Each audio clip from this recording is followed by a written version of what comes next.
We're so glad you're back. Welcome to the Flower of Freedom. This time we're moving on to chapter 18. That's called Choosing Sides. I wrote this book, so I hope you'll enjoy it. All rights to the book and to my presentation of it are reserved. You know where to sit. The place is reserved just for you, and we're glad to have your company. Here we go. Chapter 18, Choosing Sides. Bertie loved the movie. He was effervescent as he started to walk home. Marie had to take him to a diner to get a moment to speak with him. Over fries and milkshakes, she eventually found an opportunity to tell him why Dr. Donovan and Jean-Claude were visiting their parents. Bertie could not believe his ears. He was having none of it. She felt defeated when she was forced to observe the agony in his face. He thought she was abandoning them all. That seemed to shatter something inside her, and she said, "I'm trying to save you all. I love you more than you obviously imagine. I will not watch people who gave up so much to save me go bankrupt defending me. I will not watch you be robbed of your future because we cannot use our heads to win this thing. Papa and Mama faced down Nazis for us.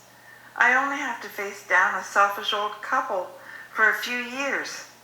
Any deal we make will require that I can spend summers with you. Do not tell me that you do not love me enough to do what's right for Mama and Papa. You're not that selfish, Bertie. If we both put our noses to the grindstone, instead of wasting time being lonely for one another, we can make something good come of our separation." By the time they walked home, Dr. Donovan and the lawyer had left. They had a family discussion for a short time, and then, exhausted by the emotional turmoil, they went to bed. The lawyer had been authorized to contact the uncle in Paris, and he did so first thing in the morning. It was early afternoon in Paris, and the uncle was prepared to discuss it, but he had some demands of his own. He wanted her in France that summer. She had to acclimatize and find a good school, he insisted. He demanded the transcripts of her grades be sent immediately so that they could start the process.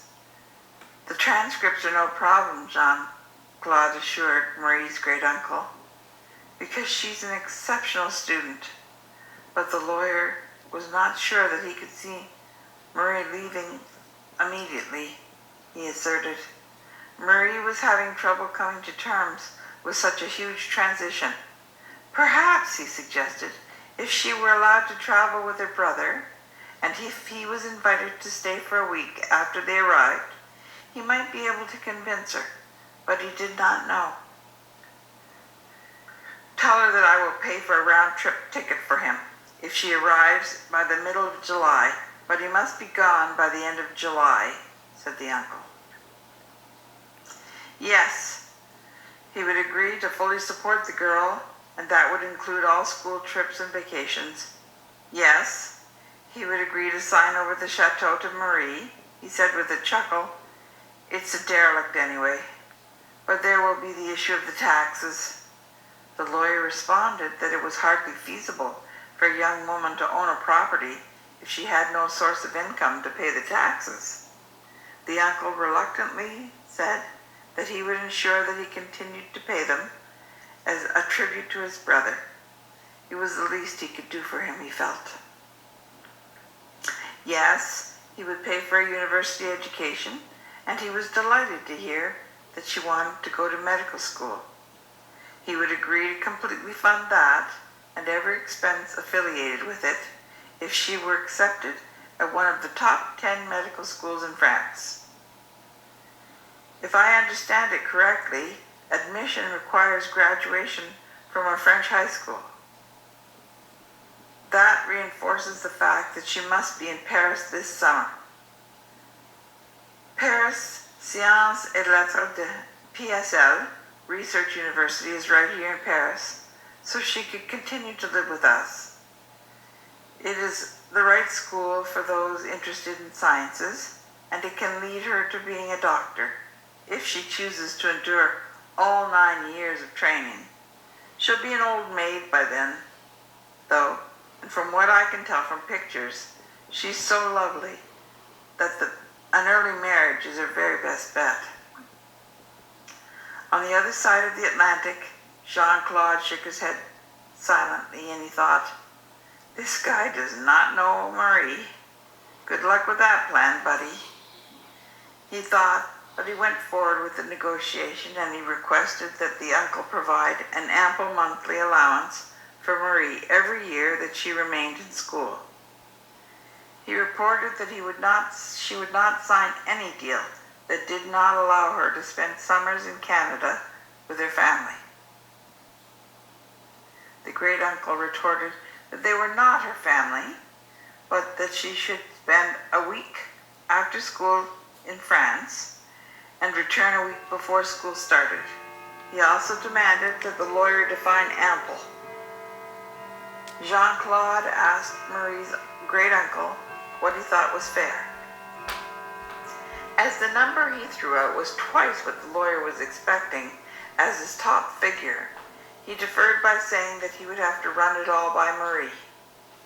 Once the parties had agreed to all the terms on the table, a legally binding contract would be signed on both sides of the Atlantic and properly registered.